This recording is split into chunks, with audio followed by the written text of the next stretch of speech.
دا ابو موسى اشعری رضی اللہ عنہ روایت تے كنت مع النبي صلى الله عليه وسلم في حائط من حيطان المدينة زوی دا پیغمبر صلی اللہ علیہ وسلم سروما دا مدینه پا باغونو کی پا یو باغ کے یو حدیث کی دار ازی تفصیلاً چی ویزه دا پیغمبر صلی اللہ علیہ وسلم سروما او یاگه یو باغ تننواتو او یو کویو دا کوی پا غاڑا کینستو دا خپی دا کوی تا زورن دکلی ما پزلکی چی نن بزد پیغمبر صلی اللہ علیہ وسلم چوکی داری وکم دا باغ پا دی دروازه با ودریگم فجاء رجل فاستفتح یو سڑی راگا اجازتی و گوختو وی ما پیغمبر صلی اللہ علیہ وسلم نے اجازت واغستو وی آغا ما تیوی چی افتح له وبشره بالجنة دا وروت کولاو کا او دا جنت زیره ولا ورکا ففتحت له ما ورکولاوک فإذا هو أبو بكر رضي الله عنه أبو بكر الصديق فبشرته بما قال النبي صلى الله عليه وسلم وما ولا غزير وركو كم چی پیغمبر صلى الله عليه وسلم ویلو فحمد الله نو إذا الله شكر ويستو اب الحدیث کی رازی چی دا پیغمبر صلی اللہ علیہ وسلم پا خواہ کی دا کوئی پا غاڑا غم کی نستو او دا خپی دا کوئی کی زوڑن دکلی ثم جاء رجل بیابل سڑی راگی فاستفتح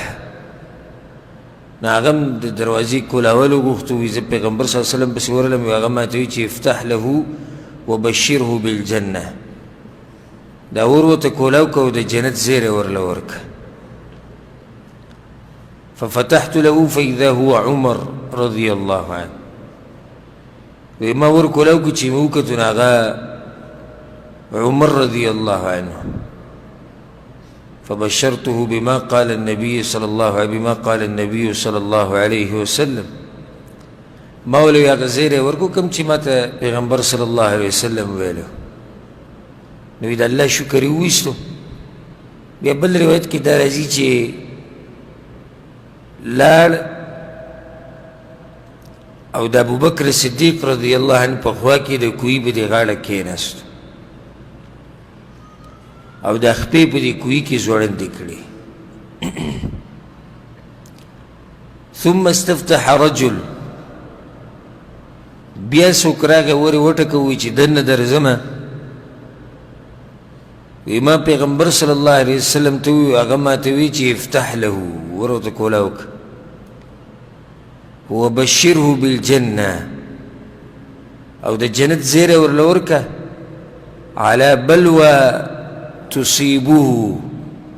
سرد و مصیبت چی دتا برسی جنت تبزی خو یو امتحان و یو مصیبت ببتی انسان بنی رازی وما ورکلوکو فإذا هو عثمان رضی اللہ عنہ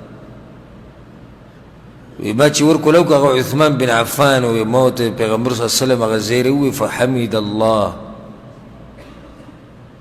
اللہ شکر ادا کو جی جنت تبزموی بیوتا ما دغوی چی مصیبت برازیوی چی اللہ المستعان دا اللہ نبا مرستوارو او بیا لار دی کوئی پا غاڑا باندی زینونو جدا کینس نو دا ہوئی قبرون مغشان دی دا پیغمبر صلی اللہ علیہ وسلم قبر دی بیا دا ابو بکر دی بیا عمر او دا عثمان بن عفان رضی اللہ عنہ قبر پا بقی کی دی دا بقی پا مقبرہ کی دا قبر دی دا حدیث امام بخاری امام مسلم رحمه اللہ راوڑے دا خوازیہ خبر دی کی چی عثمان بن عفان رضی اللہ عنہ دے با جنت تزیخ و پا دبا یو مصیبت رازی یو بل دلیل بی موالا عائشہ رضی اللہ عنہ وی دا حدیث امام احمد امام ترمیدی روڑے وی پیغمبر صلی الله علیه وسلم وی چې ادعو لی بعض اصحابی زما د بعض ملګري راوغواړئ وی ما ورته وی چې ابوبکر وی چې لا وی ما ورته وی چې عمر وی چې لا وی بیا ورته ما وی چې ستا د تره زوی علي وی لا نه هغه نه وی ما ورته وی عثمان وی چې نعم عثمان راوغواړئ عثمان رضی الله عنه راوغوښته وی ما ته وی چې تنحي زه ته لږ اخوا شه فجعل يساره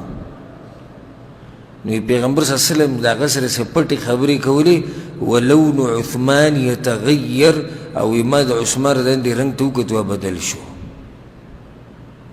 همدغه خبره ورسره روانه چې کله ورته پیغمبر صلی الله علیه وسلم وی چې یو مصیبت به د باندې راځي د دې سره د عثمان رضی الله رنګ څه شو رنګ یې بدل شو یو حدیث کې دا راځي چې پیغمبر صلی الله علیه وسلم ورته الله به تا ته یو کمیس اچوي کمیس نه مراد څه دی خلافت دی خلق به درنه وباسي